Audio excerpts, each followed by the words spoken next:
यूनिवर्सिटियों में जो ये लाया गया यूजीसी बिल्कुल गलत है। यूजीसी की गाइडलाइन जब से आई सबसे पहले छात्रों को बांटा गया। इसमें सरकार ने इसे कहीं ना कहीं अपने लिए वोट बैंक का एक जरिया बना लिया। छात्रों को बांटने की पूरी तरीके से साजिश रची जा रही है। ये व्हाट्सएप यूनिवर्सिटी ने ऐसी क्रांति लाई है कि बच्चे क्लासरूम में नहीं सड़कों पे ज़्यादा पाए जाते हैं। तो प्रोफेशनल कोर्सेज में इस तरह की व्हाट्सएप यूनिवर्सिटी की बात आप कर सकते हैं। जनवरी में लगी आग अभी तक बुझने का नाम नहीं ले रही। ये जो आग जनवरी में लगी, पहले स्वर्ण छात्रों ने प्रदर्शन किया, अब ओबीसी एससी एसटी छात्र प्रदर्शन कर रहे हैं और मांग रहे हैं। जब स्वर्ण छात्रों ने आंदोलन किया तो कोर्ट ने मामला संज्ञान में लिया और रोक लगाई। उसके बाद उसे बहाली के लिए अब ओबीसी एससी एसटी छात्र प्रदर्शन कर रहे हैं, सड़कों पर उतर रहे हैं। आज एक बार फिर प्रदर्शन हुआ।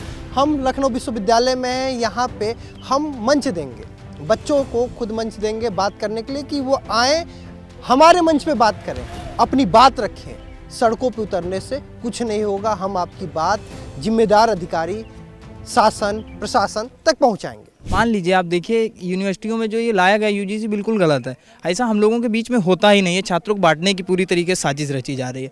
यूजीसी में आप खुद सोच के देखिए, अगर जैसे किसी बाग में एक पौधा छोटा रह गया है तो उसे इक्वलिटी के नाम पर उसे काट तो नहीं दिया जाएगा कि सारे पौधों को बराबर कर दिया जाए।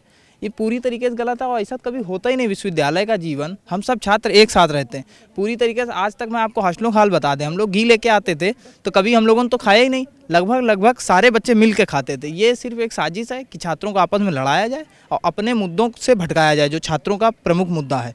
मेरा ये स्टैंड है, सबसे पहले तो मैं छात्रों की बात करूंगा इस मामले पे।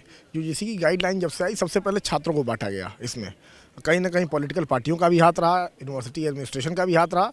मैं खास तौर पे ये मानता हूँ कि जो छात्र है, छात्र खुद में एक कौम है और छात्रों को एडमिनिस्ट्रेशन से बचाने की ज़रूरत है, न कि छात्रों को आपस में बंटने की ज़रूरत है। इसमें दो धड़े हो गए पूरी तरीके से। विश्वविद्यालय, सिर्फ यही विश्वविद्यालय, आप लखनऊ विश्वविद्यालय में खड़े हैं, यही नहीं, इंडिया भर के सारे विश्वविद्यालय आपस में बंट गए क्योंकि स्टूडेंट बढ़ गए। लेकिन ये बात सही है कि सुप्रीम कोर्ट ने ही इस मामले को संज्ञान में लिया था कि देश में 118% जाति के आधार पर भेदभाव बढ़ा है। उसी को लेके उसने ही सरकार को आदेश दिया था कि कोई ऐसी गाइडलाइन बनाई जाए जो इन सारी चीज़ों को प्रिवेंट कर सके। पिछले 5 साल के भीतर ही ये सारे मामले थे। लेकिन जैसा बवाल हुआ, जो स्टूडेंट्स के बीच में वो एक दरार क्रिएट की गई और उसने देखा कि आपने देश ने कैसा रूप लिया, तो सबसे पहले तो विरोध में हुआ उसके। लेकिन जो गाइडलाइन पे रोक लगी है उसके बाद से पक्ष के भी लोग पूरी तरीके से सामने आके अपना खुला वो करने लगे कि हमको भी वो चाहिए। तो ऐसा नहीं कि इस गाइडलाइन की ज़रूरत नहीं है, गाइडलाइन की ज़रूरत है। लेकिन यह है कि छात्र खुद एक कौम है, छात्रों को आपस में मिलके एडमिनिस्ट्रेशन से प्रोटेक्ट करने के लिए उनको चाहिए। जाति के नाम पे भेदभाव होता है, ये सबको मालूम है बहुत क्लियरली। आप लखनऊ विश्वविद्यालय में खड़े हैं, वाइवा होते हैं, एनएफएस लगा दिया जाता है, नॉट फाउंड सुटेबल, इसी विश्वविद्यालय में होता है, जाति के आधार पे होता है। तो ऐसा नहीं कि जाति के आधार पे भेदभाव नहीं होते हैं। तो उनको लेके ढंग की गाइडलाइन लाने की जरूरत है और छात्रों को एक साइड में प्रोटेक्ट करके एडमिनिस्ट्रेशन से बचाने की जरूरत है। ये बहुत महत्वपूर्ण है। इसमें दो तरीके की बात इस समय मार्केट में चल रही है। एक तो बच्चे रोड पे पहुंच जा रहे हैं यूजीसी को लेके, और कुछ हमने सोचा इसी में बच्चों से ही जाना जाए, छात्रों से ही जाना जाए, उनकी क्या राय है। हम कोई चौपाल नहीं करेंगे, ऐसा नहीं कि कोई हमारा सवाल होगा, हम एक मंच दे रहे हैं। क्योंकि बच्चे ऐसा क्या है कि तख्ती लेकर रोड पे चले जाना है, भाई हमारी बात सुनो, हमारी बात सुनो। उनके पास कोई मंच ही नहीं है जहाँ पे वो अपनी बात रख सकें। हम उन्हें मंच देते हैं। हमारा प्लेटफॉर्म बतकही चौक, खबर चौक, क्राइम चौक, ये सभी चौक उनके लिए, उनकी बातों के लिए। तो हम यहाँ पे मंच पे कैमरा लगाएंगे, सभी बच्चे आएंगे और उनका क्या विजन है यूजीसी को लेके, वो चाहते हैं, नहीं चाहते हैं, उनको चाहिए, वो क्या सोच रहे हैं, वो सब वो खुद आके यहाँ पे बोले और अपना स्टैंड ले। कोई सवाल नहीं, बस उनकी बात। तो अब एक एक करके यहाँ पे आप देख सकते हैं, हमारे बगल में कुछ विद्यार्थी यहाँ पे मौजूद हैं, उनको ही हम देते हैं। अब ये प्रोग्राम उनका है। तो आपका क्या नाम है? अश्वनी पांडे। पांडे जी, आप ही शुरू कीजिए। जैसा कि हम सभी जानते हैं कि हम सभी शिक्षा प्राप्त करते हैं कि मतलब हम लोग डिस्क्रिमिनेशन से ऊपर उठ सके, या फिर वो कास्ट बेस्ड हो या किसी भी बेसिस पे हो। तो अभी जो हम लोग का ये जो यूजीसी का नियम आया हुआ था, तो ये यूनिवर्सिटीज़ में या फिर जितने भी शैक्षिक संस्थान हैं उसमें ये नियम लागू किए गए थे, ये नियम। तो अगर हम इन नियमों में बंधेंगे तो हमारे पढ़ाई लिखाई का क्या फ़ायदा। तो हम शिक्षा से ऊपर कैसे उठेंगे। हम सभी शिक्षा प्राप्त करते हैं कि हम डिस्क्रिमिनेशन से ऊपर उठे। जैसा कि अभी सुप्रीम कोर्ट ने ये इस पे स्टे लगाया, इस फैसले पे। तो ये काफ़ी मतलब अच्छा निर्णय है कि इस फैसले पे स्टे लगाया जाए, क्योंकि इसको फिर से पुनर्विचार करने की बहुत ही आवश्यकता है, बहुत ही ज़रूरत है। हम अंकुर राज है, मैं लखनऊ विश्वविद्यालय का छात्र हूँ। पहले तो मैं यूजीसी का समर्थन करना चाहता हूँ, पर कानून इस तरीके से बना है मैं कर नहीं पा रहा हूँ। आप डिस्क्रिमिनेशन हटाने के लिए ही डिस्क्रिमिनेशन कर रहे हैं। ये चीज़ हमें नहीं समझ में आई सरकार की। सरकार ने इसे कहीं ना कहीं अपने लिए वोट बैंक का एक जरिया बना लिया, जो समाज में SC ST के लोग हैं उनसे वोट लेने का तरीका बना लिया। समाज को और डिवाइड करा जा रहा है। इस चीज़ के समर्थन में हम नहीं हैं, इसीलिए UGC का समर्थन नहीं कर पा रहे हैं। हाँ, चीज़ ये थी कि जैसे एक केस हुआ था महाराष्ट्र में IIT बॉम्बे में कि वहाँ पे किसी SC के मतलब छात्र ने सुसाइड कर लिया था। उसकी रिपोर्ट में आता है कि उसके ऊपर जातिवादिक चीज़ें हुई इसलिए उसने सुसाइड करा। उसके बाद ये फैसला आता है, सरकार रूलिंग लाती है इस पर। पर वही चीज़ आप अलग बच्चों से कर रहे हैं, डिवाइड कर रहे हैं। जहाँ पे जैसे कि स्कूल था, कॉलेज था, वहाँ पे हम सोशलाइज होते थे और वहाँ हम सीखते थे इक्वालिटी। आज तक हम सीखते आए हर जगह, पर आप वहाँ अलग कर देंगे, दो चीज़ में बांट दे रहे हैं छात्रों को, जनरल OBC SC ST अलग कर दे रहे हैं। इसमें ये चीज़ नहीं होना चाहिए। आगे भी हम चाहते हैं, जैसे हमारे कंट्री का मतलब एक इतिहास रहा है कि यहाँ पे बहुत डिस्क्रिमिनेशन हुआ है स्टार्टिंग से, कास्ट के बेसिस पे तो सबसे ज़्यादा रहा है। उस चीज़ को आगे ना बढ़ाया जाए, इक्वालिटी लाई जाए और सरकार को इस पर पुनर्विचार करना चाहिए, मामले को लाया जाए। जो चीज़ें मतलब हो रही हैं, डेथ हो रही हैं, जो प्रोटेस्ट हो रहे हैं, उसको ख़त्म करा जाए। हम लोग एक देश को आगे बढ़ाने के लिए मतलब कार्य करें तो ज़्यादा सही है। Hello, this is Sonakshi Tiwari, student of Lucknow University. I'm here to just speak on the new UGC guidelines which have been issued by the government. I'm not in favor or against whether they are right or wrong because it has been taken by a collective decision of the government and they may have pros and cons. I'm just here because education should be uniform, it should be collective, and most importantly it should be for the development of India, which India is seeking to become Viksit Bharat by 2047. That cannot be done when education is not uniform.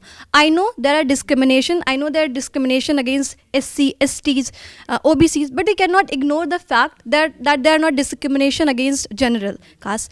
So recently Supreme Court has taken this issue in his own hand, that it will develop a commission and it will look up at the guidelines and then review whole procedure, that what lackness it has and what was pros of it. So let us leave this issue over Supreme Court and the government, but most importantly we should focus on quality education and making campus, making universities ragging free or inclusive, where thoughts are heard, rather differences are welcomed. So this is all that I want to say, and most importantly let us debate over the quality of education that rural people are given in India, the quality of education that is being provided, and even India have I think 79% of literacy rate. Whether this is just a literate or people actually have their own viewpoint, this is what is needed in generation if we actually want to become Vishwa Guru, or we actually want to become a developed country by 2047. Thank you. छात्रों से बात कर लिया और ऐसे में उनके अभिभावक से बात करना बहुत ज़रूरी था, क्योंकि अभिभावक ही देखते हैं कि बच्चा किधर जा रहा है। तो हम department of sociology head of department जो PK गुप्ता सर हैं उनके पास है। दरअसल सर ऐसा हुआ है ना कि छात्र संघ चुनाव तो बंद हो गया है, लेकिन जो बच्चे आज देखिए UGC पे प्रोटेस्ट हुआ, पहले कुछ दिन पहले यही प्रोटेस्ट हो रहा था UGC के लिए कि भाई नहीं लाना है, और अभी है कि क्यों नहीं लाया जा रहा है। कोर्ट ने कहा कि भाई UGC ना लाओ, माहौल बिगड़ रहा है। कोर्ट के बाद अब नई क्रांति आ गई है, बच्चों को पढ़ना नहीं है, रोज प्रोटेस्ट करना है। आज चले गए विधानसभा, इस पे आप क्या कहेंगे? देखिए, हम तो UGC के बाकी जो गाइडलाइंस है, जो नॉर्म्स हैं, वो तो बच्चों के लिए, टीचर्स के लिए, यूनिवर्सिटी के सस्टेनेबिलिटी के लिए बहुत आवश्यक है। बट बच्चे जिस चीज़ पे प्रोटेस्ट कर रहे हैं, हमें लगता है कि कुछ अवेयरनेस की कमी है, कुछ कम्युनिकेशन की शायद कुछ गैप है। बच्चों को सारी चीज़ों को पहले रियलाइज करना चाहिए, उसके बाद किसी चीज़ पे रिएक्ट करना चाहिए। तुरंत आवेश में आकर के बच्चे कोई कदम न उठाएं। आज के बच्चे पहले बच्चे से बहुत अंतर है। आज के बच्चे पढ़े लिखे हैं, समझदार हैं, लिटरेट हैं, उनका मैच्योर्ड बिहेवियर है। इसलिए मुझे लगता है कि पहले हर चीज़ की स्ट्रेंथ, वीकनेसेस को समझ लें, अपॉर्चुनिटी को समझ लें, थ्रेट को समझ लें, उसके बाद वो रिएक्ट करें। मेरा ये सुझाव है। सर, दो तरीके की यूनिवर्सिटी होती है, पहले तो एक ही होता था, जैसे लखनऊ यूनिवर्सिटी है। अब एक नई यूनिवर्सिटी का इजाद हुआ है 2017-18 के बाद, जब इंटरनेट बहुत सस्ता हो गया है। एक व्हाट्सएप यूनिवर्सिटी है। ये व्हाट्सएप यूनिवर्सिटी ने ऐसी क्रांति लाई है कि बच्चे क्लासरूम में नहीं, सड़कों पे ज़्यादा पाए जाते हैं। इस पे आप क्या कुछ कहेंगे?